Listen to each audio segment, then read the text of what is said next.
Epic Audio Adventure presents The Sire de Malétroit's Door by Robert Louis Stevenson. Denis de Beaulieu was not yet 22, but he counted himself a grown man, and a very accomplished cavalier into the bargain.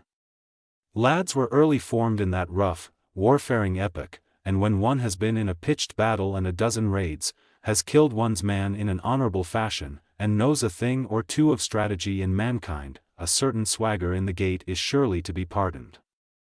He had put up his horse with due care, and supped with due deliberation, and then, in a very agreeable frame of mind, went out to pay a visit in the grey of the evening.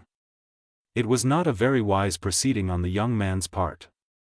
He would have done better to remain beside the fire or go decently to bed. For the town was full of the troops of Burgundy in England under a mixed command, and though Denis was there on safe conduct, his safe conduct was like to serve him little on a chance encounter. It was September 1429, the weather had fallen sharp, a flighty piping wind, laden with showers, beat about the township, and the dead leaves ran riot along the streets. Here and there a window was already lighted up, and the noise of men-at-arms making merry over supper within, came forth in fits and was swallowed up and carried away by the wind. The night fell swiftly, the flag of England, fluttering on the spire top, grew ever fainter and fainter against the flying clouds, a black speck like a swallow in the tumultuous, leaden chaos of the sky.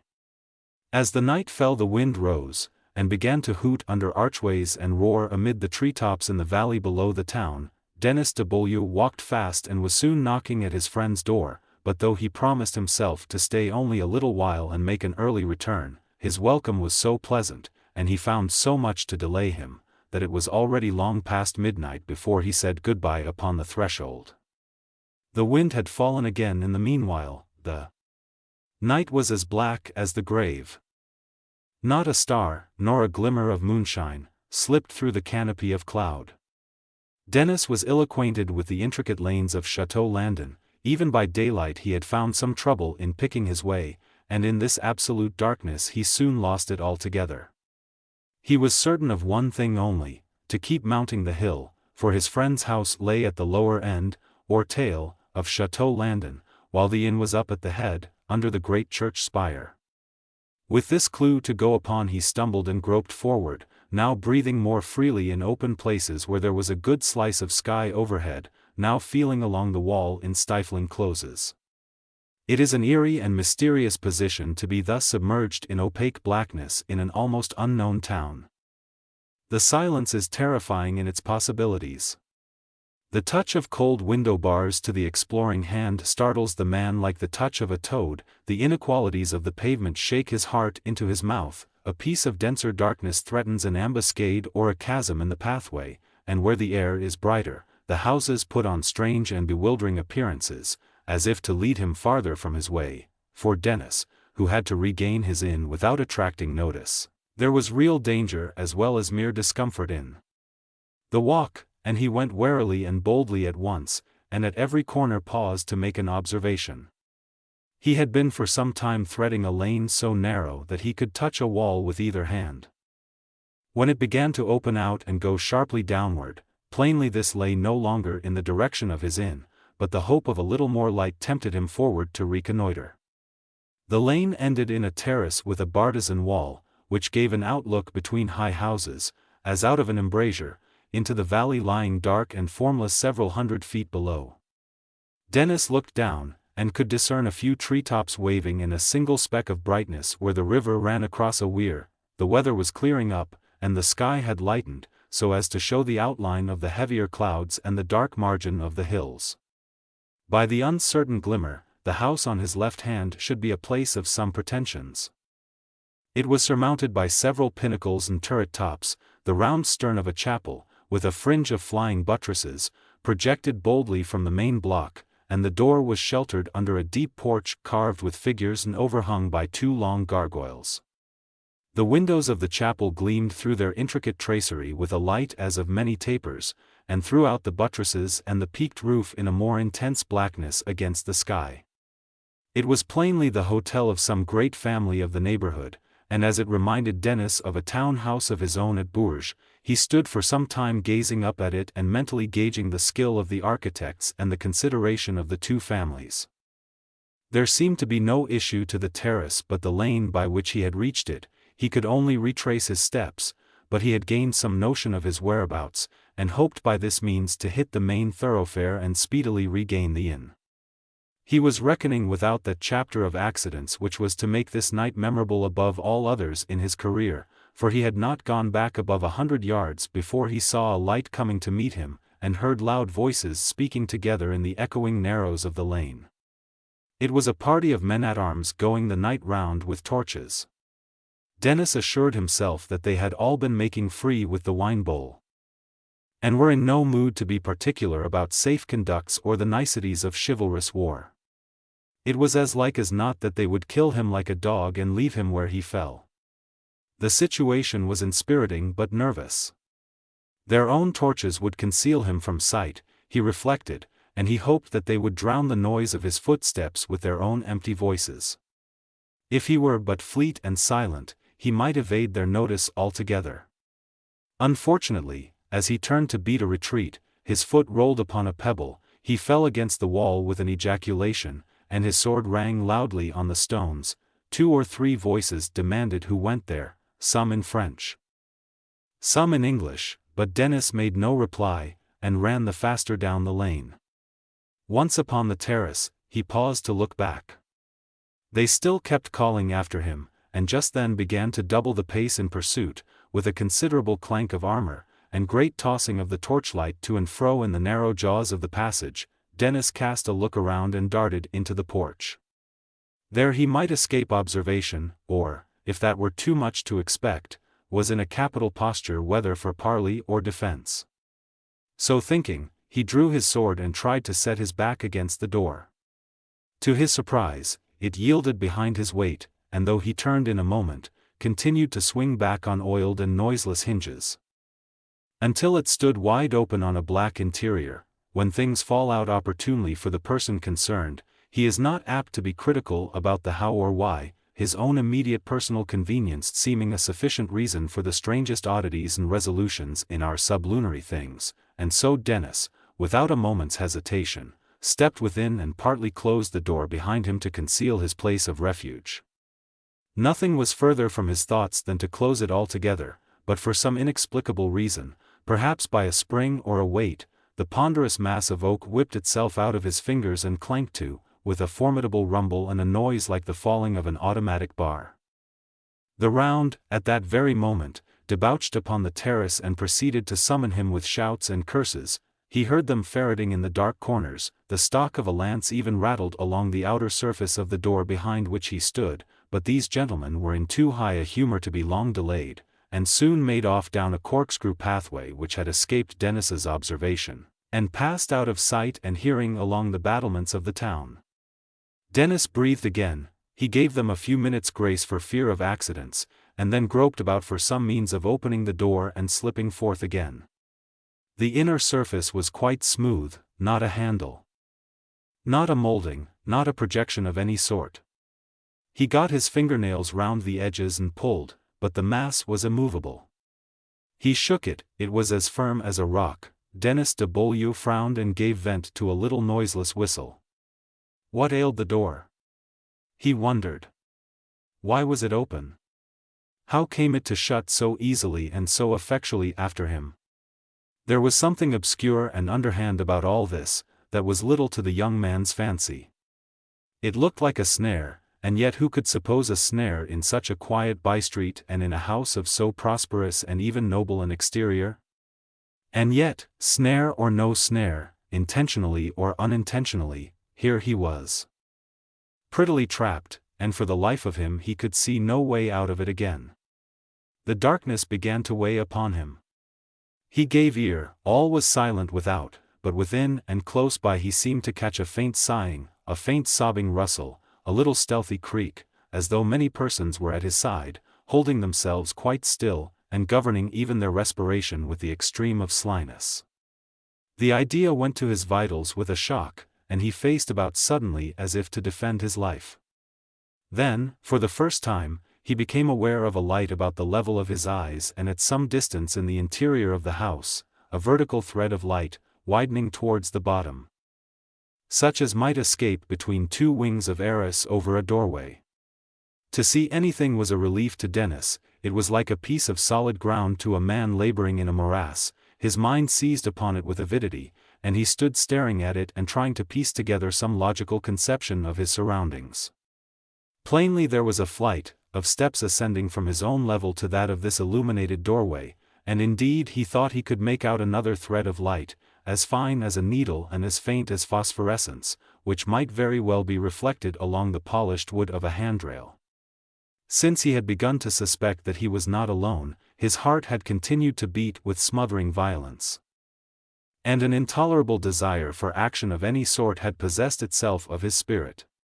He was in deadly peril, he believed. What could be more natural than to mount the staircase, lift the curtain, and confront his difficulty at once? At least he would be dealing with something tangible, at least he would be no longer in the dark. He stepped slowly forward with outstretched hands, until his foot struck the bottom step, then he rapidly scaled the stairs, stood for a moment to compose his expression, lifted the arras and went in. He found himself in a large apartment of polished stone. There were 3 doors, one on each of 3 sides, all similarly curtained with tapestry. The 4th side was occupied by 2 large windows and a great stone chimney-piece, carved with the arms of the Malétroits. Dennis recognized the bearings, and was gratified to find himself in such good hands. The room was strongly illuminated, but it contained little furniture except a heavy table and a chair or 2, the hearth was innocent of fire, and the pavement was but sparsely strewn with rushes clearly many days old. On a high chair beside the chimney, and directly facing Dennis as he entered, sat a little old gentleman in a fur tippet. He sat with his legs crossed and his hands folded, and a cup of spiced wine stood by his elbow on a bracket on the wall. His countenance had a strongly masculine cast, not properly human, but such as we see in the bull, the goat, or the domestic boar, something equivocal and wheedling, something greedy, brutal, and dangerous. The upper lip was inordinately full, as though swollen by a blow or a toothache, and the smile, the peaked eyebrows, and the small, strong eyes were quaintly and almost comically evil in expression. Beautiful white hair hung straight all round his head, like a saint's, and fell in a single curl upon the tippet. His beard and mustache were the pink of venerable sweetness. Age, probably in consequence of inordinate precautions, had left no mark upon his hands. And the Malétroit hand was famous. It would be difficult to imagine anything at once so fleshy and so delicate in design. The taper, sensual fingers were like those of one of Leonardo's women, the fork of the thumb made a dimpled protuberance when closed, the nails were perfectly shaped, and of a dead, surprising whiteness. It rendered his aspect tenfold more redoubtable, that a man with hands like these should keep them devoutly folded in his lap like a virgin martyr, that a man with so intense and startling an expression of face should sit patiently on his seat and contemplate people with an unwinking stare, like a god, or a god statue. His quiescence seemed ironical and treacherous. It fitted so poorly with his looks. Such was Alain, Sire de Malétroit. Dennis and he looked silently at each other for a second or 2. "Pray step in," said the Sire de Malétroit. "I have been expecting you all the evening." He had not risen, but he accompanied his words with a smile and a slight but courteous inclination of the head. Partly from the smile, partly from the strange musical murmur with which the sire prefaced his observation, Dennis felt a strong shudder of disgust go through his marrow. And what with disgust and honest confusion of mind, he could scarcely get words together in reply.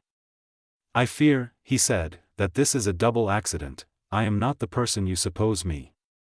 It seems you were looking for a visit, but for my part, nothing was No, no, madam, the nearer you come to it, you see that death is a dark and dusty corner, where a man gets into his tomb and has the door shut after him till the judgment day. I have few friends just now, and once I am dead I shall have none." "Ah, Monsieur de Beaulieu," she exclaimed, "you forget Blanche de Malétroit." You have a sweet nature, madam, and you are pleased to estimate a little service far beyond its worth. It is not that, she answered. You mistake me if you think I am so easily touched by my own concerns. I say so, because you are the noblest man I have ever met, because I recognize in you a spirit that would have made even a common person famous in the land. And yet here I die in a mousetrap, with no more noise about it than my own squeaking, answered he. A look of pain crossed her face, and she was silent for a little while. Then a fight came into her eyes, and with a smile she spoke again. I cannot have my champion think meanly of himself. Any one who gives his life for another will be met in paradise by all the heralds and angels of the Lord God, and you have no such cause to hang your head. 4. Pray, do you think me beautiful? She asked, with a deep flush.